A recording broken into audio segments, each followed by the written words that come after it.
जय हिंद दोस्तों, आज हम देखेंगे भारतीय संविधान का भाग 3 यानी फंडामेंटल राइट, मौलिक अधिकार। भाग 3 में 12 से लेकर 35 तक के आर्टिकल दिए गए हैं। 12 से लेकर जो 21 तक के आर्टिकल है वो मैंने पिछले वीडियो में बता दिए हैं, तो आप वो आर्टिकल प्ले लिस्ट में जाके देख सकते हैं। भारतीय संविधान का भाग 3 यानी मौलिक अधिकार, फंडामेंटल राइट, उसमें आर्टिकल 22 है। इसमें कहा गया है गिरफ्तारी से संरक्षण।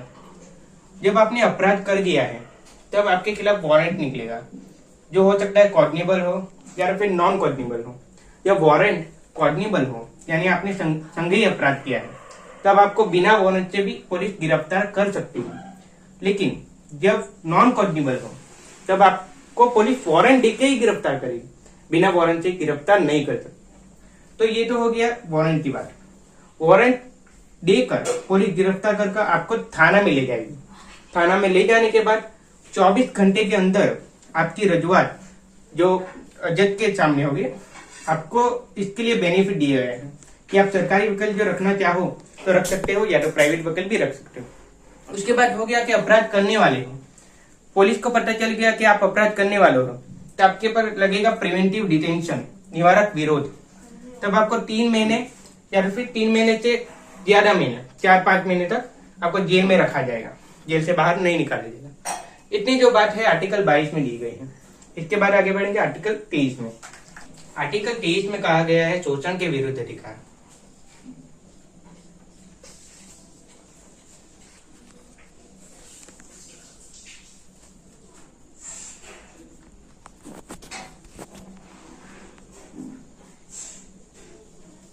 शोषण के विरुद्ध अधिकार में ट्रैफिकिंग यानी तस्करी, दुर्व्यवहार नहीं कर सकते। दूसरा है बॉन्डेड यानी बेगारी और बंधुआ, जितनी उसकी पगार होगी उससे कम पगार आप नहीं दे सकते और किसी को बंधुआ नहीं रख सकते। ये जो बात है वो शोषण के विरुद्ध अधिकार में कहा गया है। या तो किसी के पास से बलात्कार नहीं करवा सकते, जबरदस्ती काम नहीं करवा सकते। और एक बात कही गई है इसके अंदर, आपातकाल के समय यानी इमरजेंसी के समय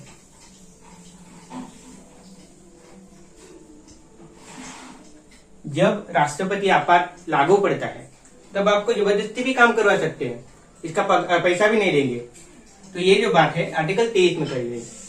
अब आगे बढ़ेंगे आर्टिकल 24 में। आर्टिकल 24 में कहा गया है जो 14 वर्ष या उससे कम उम्र वाले बच्चे हैं उनसे आप काम नहीं करवा सकते।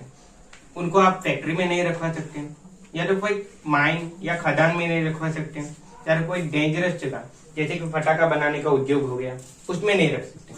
ये जो बात है आर्टिकल 24 में कही गई है।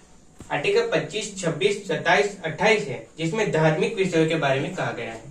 आर्टिकल 25 है, इसमें कहा गया है अंतःकरण यानी जो मुस्लिम महिला है वो हिजाब पहन सकती है, सिख जो है वो कृपाण रख सकते हैं, हिंदू महिला है वो सिंदूर, मंगलसूत्र हो गया वो रखते हैं, क्योंकि वो उनके धर्म के हिसाब में आता है। अंतःकरण आप अंदर से मानो, आप मुसलमान हो तो हिजाब पहनो, आपके धर्म के अनुसार है, सिख हो तो कृपाण रखो, आपके धर्म के अनुसार है।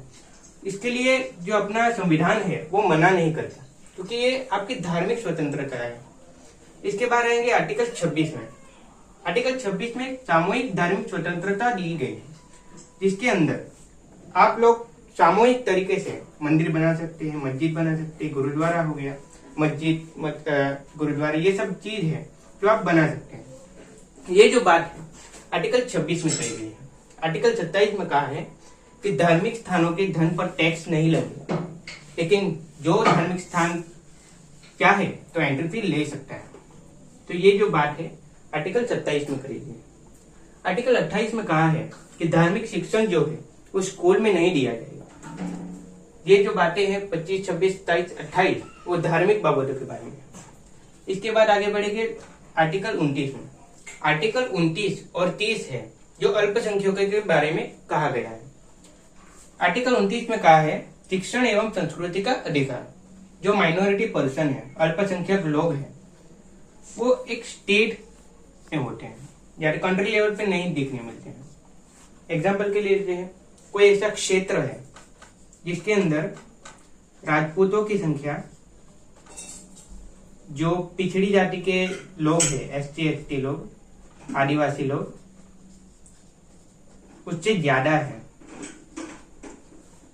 तो SC ST लोग, आदिवासी लोग वो अल्पसंख्यक में गिने जाएंगे, माइनॉरिटी पर्सन में।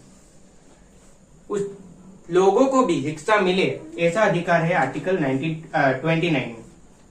29 वो शिक्षण एवं संस्कृति का अधिकार देती है, और आर्टिकल 30 है वो अल्पसंख्यक लोगों को बोलती है कि आप जो चाहो तो अलग से मदरसा या विद्यालय भी खुलवा सकते हो, संस्कृत विद्यालय भी खुलवा सकते हो। ये जो बात है आर्टिकल 29 और 30 में कहा गया है। आर्टिकल 31 है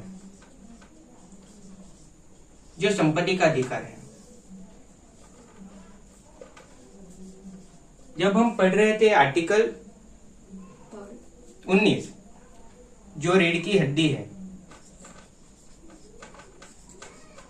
उसके अंदर संपत्ति का जो अधिकार था उसको उधर से हटा के 300 के क में डाल दिया था।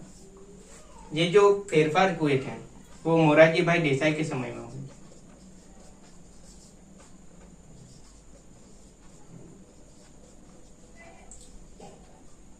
और वो 44वां संशोधन 1978 में इसको 300 के क में डाल दिया था, क्योंकि संपत्ति का अधिकार, कोई भी इंसान जिसकी संपत्ति है, अगर रेलवे है, सरकार को रेलवे बनाना है, कोई क्षेत्र है,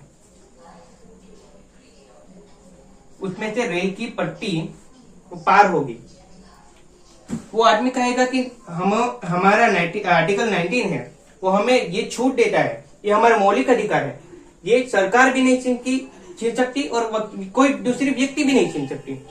तो आप कैसे मुझे जो मेरा जमीन है वो हड़प सकते हो? इसकी वजह से सरकार को दिक्कतें आने लगी, जमीन नहीं मिल रही थी। इसकी वजह से सरकार ने कहा कि चलो ये जो संपत्ति का अधिकार है उसको छीन लेते हैं। तो सरकार ने संपत्ति के अधिकार को 44वां संशोधन करके 1978 में 300 के क में डाल दिया। आज के लिए इतना ही, चलो मिलते हैं नेक्स्ट वीडियो में।